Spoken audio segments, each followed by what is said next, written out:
She can't even lift her pack. What's she doing in the movement team? Someone here doesn't even know how to shoot. Total dead weight. Across the training yard, whispers flew as the small girl, brown hair, quietly organized equipment. Nobody bothered looking at her sleeve. Until the SEAL commander walked in, saw the kill marks sewn there, and stood up straight.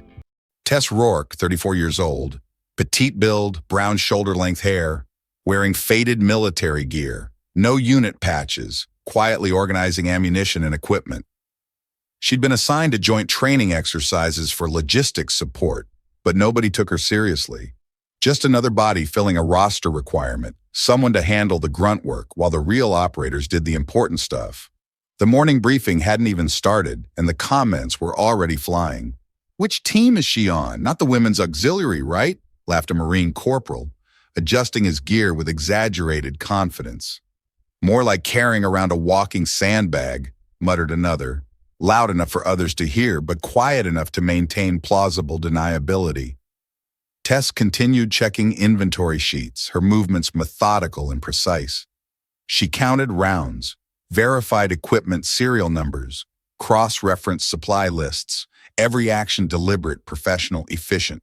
But the other soldiers only saw the surface, a small woman doing paperwork while they prepared for real training. "Hey, logistics lady," called out a Navy petty officer. "You sure you're in the right place? The admin building is back that way." A few chuckles rippled through the group. Tess didn't look up from her clipboard. She simply continued working, her pen moving steadily across the page. "Maybe she's here to take notes," suggested another voice. "Document how real soldiers train." The jokes were getting bolder, the crowd more confident. Nobody seemed to notice that Tess wasn't reacting with embarrassment or anger. She was just present, focused, like someone who had learned to tune out distractions a long time ago. "I bet she's never even fired that sidearm," someone whispered, pointing at the pistol holstered on her belt. "Probably doesn't even know which end the bullets come out of," came the reply. Tess finished her inventory check and moved to the equipment tables.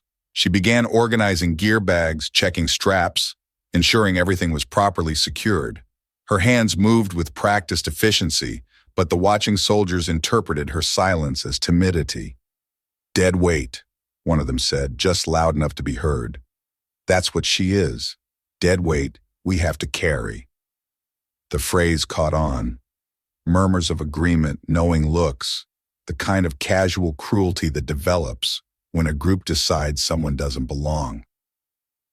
Tess secured the last equipment bag and moved to the next station. Still no reaction, still no response. Just that same steady focus, that same professional competence that nobody seemed to recognize. CTA comment Act 1. Have you ever seen someone dismissed just for looking weaker? Type, "I've seen it." During ammunition distribution and vehicle loading, Tess quietly helped others fix tangled equipment straps, saying nothing, expecting nothing in return. Her movements were economical, purposeful. She knew exactly how to untangle a sling, how to properly secure a load, how to check safety mechanisms with muscle memory precision. But her help wasn't welcomed. "I don't need help from dead weight," snapped the Army Ranger, pulling his gear away from her hands. The rejection was harsh, unnecessary, designed to put her in her place. Tess simply nodded and moved on. No argument, no hurt feelings, no dramatic reaction, just acceptance and redirection to the next task.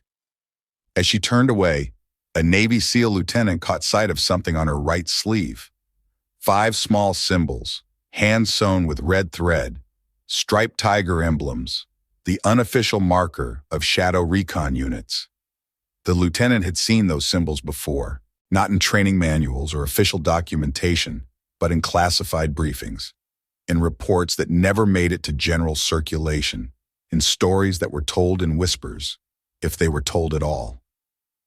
"Ma'am," he said quietly, stepping closer. "You served on the front lines?" Tess glanced at him, then at her sleeve. For a moment, something flickered in her expression, not pride, not defiance, but recognition, the look of someone who had been seen, truly seen, for the first time in a long while. She nodded once, barely perceptible. "Which sector?" the lieutenant pressed, keeping his voice low. Classified, Tess replied. The first word she'd spoken all morning. The lieutenant studied the symbols more closely. 5 of them, each one representing what? Missions, operations, confirmed kills? The shadow recon units didn't follow normal documentation protocols. Their successes were measured in events that never made the news, problems that never escalated, situations that simply resolved.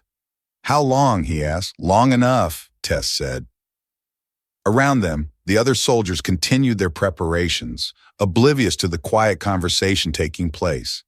They were busy with their own gear, their own concerns, their own assumptions about who belonged and who didn't. The lieutenant looked from Tess's sleeve to her face and something clicked. The way she moved, the way she positioned herself, the way she seemed to catalog every detail of her surroundings without appearing to pay attention. These weren't the habits of someone who pushed papers and counted supplies. The equipment checks you've been doing, he said. You're not just organizing, are you?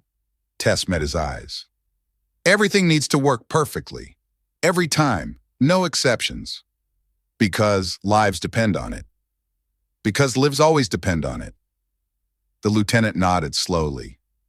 He'd worked with operators before. People who had seen action in places that didn't officially exist. They all had that same quality, that absolute focus on details, that assumption that failure wasn't an option because failure meant people died. Ma'am, he said, I think there's been a misunderstanding about your role here. Has there? Tess asked, but there was something in her tone. Not quite amusement, but perhaps recognition of the irony. Yes, ma'am, I think there has. Tess returned to her equipment checks, but the lieutenant remained nearby. He found himself watching her work with new eyes, noticing things he'd missed before. The way she tested every connection twice. The way she positioned herself to maintain sight lines to all entrances. The way she seemed to know exactly where every piece of equipment was without looking. Not dead weight, he realized. Not even close. CTA Comment Act 2. Have you ever seen a small symbol completely change how you viewed someone? Type, I remember that moment. SEAL Commander Vance entered for the morning roll call, his presence immediately commanding attention. 30 years of active duty, multiple deployments, the kind of officer who had earned respect through action rather than rank. As his eyes swept the assembled personnel, they stopped on Tess, standing at the back of the formation. His gaze lingered on her sleeve, on those 5 small symbols that most people wouldn't recognize. But Commander Vance recognized them. His expression shifted immediately. He walked directly to Tess, his attention focused entirely on the hand-sewn emblems on her uniform. Who here called her dead weight? His voice cut through the morning air like a blade. The formation fell silent. Nobody moved. Nobody spoke. The casual confidence that had filled the training yard moments before evaporated completely. Commander Vance turned to face the group, his expression grave. This is Rourke, Shadow 5, the person who led 3 reconnaissance teams out of encirclement in West Sinai, 2016. The silence deepened. Several soldiers shifted uncomfortably, suddenly very interested in their own equipment. Every symbol on her sleeve, Vance continued, represents an operation that doesn't exist in any official record, because we don't have the clearance to document them. We only have the privilege of being alive afterward, because of her. Tess kept her eyes forward, her posture unchanged. But there was something in her stillness that suggested she was uncomfortable with the attention, with having her history exposed. Sir, she said quietly, I'm just here for logistics support. I don't need any special recognition. Commander Vance shook his head. Recognition isn't the point, Rourke. The point is that these people need to understand what they're looking at. He turned back to the formation. Shadow recon units operated in places where backup wasn't coming, where extraction wasn't guaranteed, where the mission parameters were accomplish the objective or don't come back. The people who served in those units, he paused, looking directly at Tess. They developed a different relationship with the concept of survival. They learned to operate with the assumption that they were already dead, that every day afterward was borrowed time. One of the soldiers who had been making jokes earlier found his voice. "Sir, we didn't know. The comments were just what?" Commander Vance asked. "Just assumptions? Just judgments based on incomplete information?" The soldier looked down at his boots. "Yes, sir. In the field, assumptions kill people. Quick judgments based on surface appearances get teams compromised, missions blown, good people dead." Vance's voice carried the weight of hard-earned experience. You look at Rourke and see someone small, someone quiet, someone who doesn't fit your image of what a warrior looks like. And he gestured toward Tess. I look at her and see someone who has been in more actual combat than the rest of this unit combined. Someone who has made decisions under fire that saved lives. Someone who has carried wounded teammates to safety when extraction was impossible. Tess shifted slightly, clearly uncomfortable with the praise. The Shadow Recon program was disbanded because it was too effective, Vance continued, because operators like Rourke were completing missions that officially never happened, because they were solving problems that governments couldn't acknowledge existed. The Army Ranger who had rejected Tess's help earlier stepped forward. "Ma'am, I owe you an apology. My behavior was completely inappropriate." Tess looked at him, her expression neutral. "You reacted to what you saw. That's natural. But next time, consider that what you're seeing might not be the whole picture." "Yes, ma'am." Commander Vance checked his watch. "Training begins in 15 minutes. I suggest you all spend that time thinking about the difference between what something looks like and what it actually is." As the formation began to disperse, Tess remained where she was. Commander Vance approached her privately. "You could have said something earlier," he said. "Could have stopped the comments." Tess shook her head. They needed to learn the lesson on their own. Being told something and discovering it are different forms of education. And if I hadn't shown up, then they would have learned it some other way. Eventually, Commander Vance smiled slightly. Still teaching, even in retirement. Some habits are hard to break. CTA Comment Act 3. If you've ever seen someone called useless, then learn they had actually saved lives you never knew about. Type, I won't judge by appearance anymore. After the training session, Tess remained behind to clean weapons and organize ammunition, as if nothing had changed. The revelation about her background hadn't altered her approach to the work. She still performed each task with the same methodical precision, the same quiet professionalism. A young recruit approached her hesitantly. "Ma'am, could you teach me how to field strip a rifle without looking?" Tess looked up from the weapon she was cleaning. She studied the recruit's face, seeing genuine curiosity rather than mockery. "Why do you want to learn that?" "Because if you can do it, it must be important, and I want to be better at my job." Tess nodded and set down her cleaning rod. "Show me your current technique." The recruit began disassembling his rifle, his movements careful but uncertain. Tess watched without comment, cataloging every hesitation, every inefficiency. "Again," she said when he finished, "but this time, close your eyes." "Ma'am, close your eyes. Your hands need to know what to do without your eyes helping."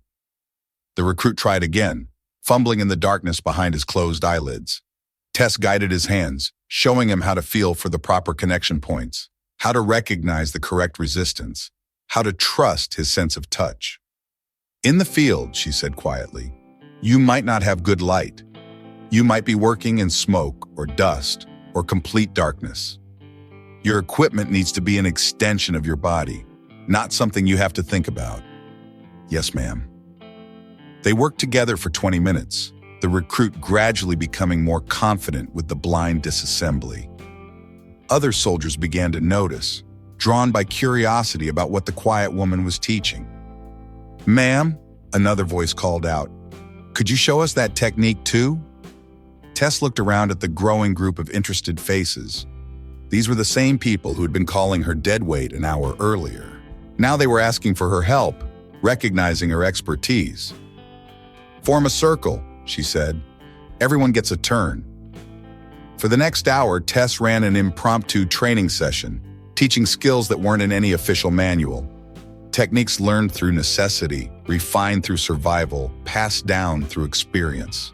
She didn't lecture about her background or explain her qualifications. She simply demonstrated, corrected, and encouraged. The teaching was quiet, practical, focused on making each person better at their job. As the session ended, the recruit who had first asked for help approached her again. "Ma'am, thank you. This was really valuable." Tess smiled slightly. "Remember it when you need it, and pass it on when you can." "Yes, ma'am." From that day forward, nobody called her deadweight. They called her by her name or simply ma'am, or sometimes just caught her eye and nodded with respect. CTA Comment Act 4. Type, "I will live kindly," if you believe some people don't need titles but have quietly changed everything behind the scenes. Dead weight is an easy phrase to throw around, until you see someone's sleeve and realize every thread sewn there represents someone else who made it home alive. She didn't argue, didn't defend herself, just kept her head down and fixed equipment straps for other people. But when the SEAL commander stood up, it wasn't out of respect, it was out of gratitude. The truth about military service isn't always visible in medals, ribbons, or official recognition. Sometimes it's carried in small symbols that tell stories most people will never hear.